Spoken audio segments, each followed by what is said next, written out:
Depuis longtemps, j'ai tiré la sonnette d'alarme sur la vente d'abord illicite de médicaments, ensuite des médicaments de contrefaçon, des médicaments périmés.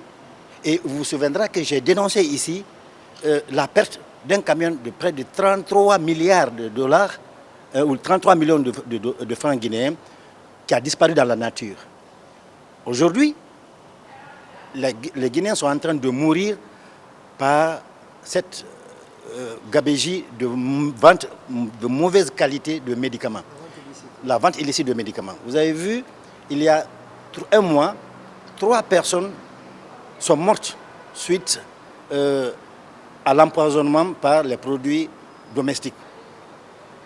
Avant-hier, vous avez suivi encore, il y a une femme et son enfant qui sont décédés suite à l'intoxication des produits gérés par des personnes non expertes. Le président du mouvement politique Modèle a célébré sa première année d'existence ce samedi 23 août à son siège à Kobaya en compagnie de ses militants et sympathisants, une fête qui intervient dans un contexte où le Modèle n'a toujours pas son agrément. Dans cet anniversaire coloré, je vous propose le reportage de Mohamed Falek Touré et de Alcini Camara. Le Modèle a célébré ce samedi l'an 1 de sa création avec à sa tête Aliou Ba. L'ancien chargé de communication du bloc libéral est celui qui conduit aujourd'hui les destinées de ce mouvement avec pour ambition de conquérir le pouvoir en 2020. Des jeunes très engagés qui viennent et qui nous mettent, nous les plus âgés, à l'école. J'avoue que j'ai appris beaucoup de choses. Et ce n'est pas parce qu'on est âgé qu'on croit qu'on connaît tout. Au Modèle, il y a des lumières. Le Modèle, depuis sa création, suivi de son implantation, continue de se chercher. Malgré les démarches faites par l'entremise de ses avocats, le ministère de l'Administration du Territoire et de la Décentralisation peine encore à leur donner l'agrément. Les cadres du mouvement disent avoir respecté toutes les procédures administratives, mais en vain. Conformément à la loi, a transmis notre recours et les pièces jointes à l'agent judiciaire de l'État qui représente l'État tant en demande qu'en défense devant les juridictions nationales et internationales.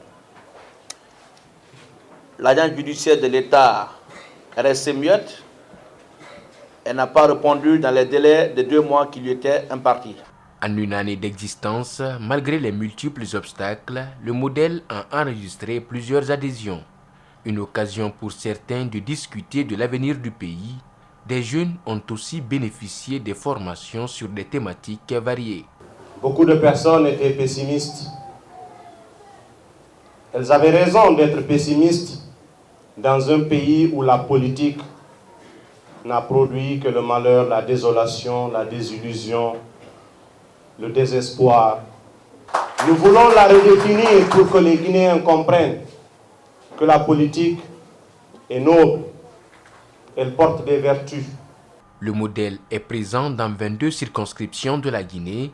C'est le résultat de l'engagement et du dynamisme depuis la création du mouvement, ont indiqué les responsables. Parlons économie à présent avec la monnaie unique ECO qui pourrait entrer en vigueur en 2020. Des rencontres se sont tenues dans ce sens récemment à Conakry entre les États concernés. Mais qu'en est-il des retombées que pourrait avoir la Guinée en adoptant cette monnaie unique? Des éléments de réponse, c'est dans ce reportage d'André Mossi Milimono et Yacouba Traoré.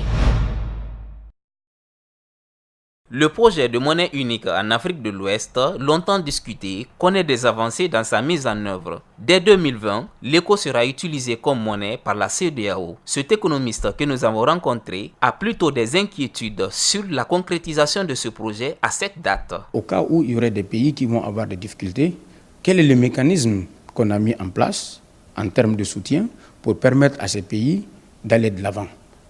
Il n'y en a pas. Et aujourd'hui, quelles sont les contraintes ou quelles sont les limites que les pays ont par rapport à la mise en œuvre des autres politiques, autres que la politique monétaire? Il n'y en a pas. Chaque pays a les autres instruments à mettre en œuvre. Je ne doute pas de l'optimisme des politiques qui consiste à faire de cette zone monétaire ouest-africaine une réalité, mais quand on regarde les chiffres, parfois les chiffres ne mentent pas, on est en droit quand même de se poser la question, est-ce que le délai de 2020 est réaliste? Par ailleurs, il s'est réjoui des nombreux avantages que pourrait tirer la Guinée de cette monnaie unique si toutefois elle est mise en place. Les avantages, c'est qu'on se sentira dans une grande famille, la famille ouest-africaine, parce que nos destins vont être liés, mais c'est surtout en termes de transactions. Le risque d'échange qui pèse beaucoup sur nos commerçants, qui pèse beaucoup sur nos producteurs, qui pèse beaucoup sur nos entreprises, va être levé. Ça veut dire que lorsque nous arrivons à produire, on aura moins de difficultés à aller écouler nos produits dans les pays qui utilisent la même monnaie. On ne sera plus obligé de supporter le risque de change parce que du jour au lendemain, vous pouvez vous rendre compte que le taux de change s'est déprécié ou le taux de change s'est apprécié. Ça a un effet même psychologique sur, disons, les producteurs, sur les commerçants. Ça, c'est un avantage à ne pas du tout négliger. Les autorités guinéennes, lors des rencontres tenues par les experts de la CEDEAO, ont affirmé l'engagement de l'État à mettre tout en œuvre pour que le pays soit parmi les premiers à adopter cette monnaie unique.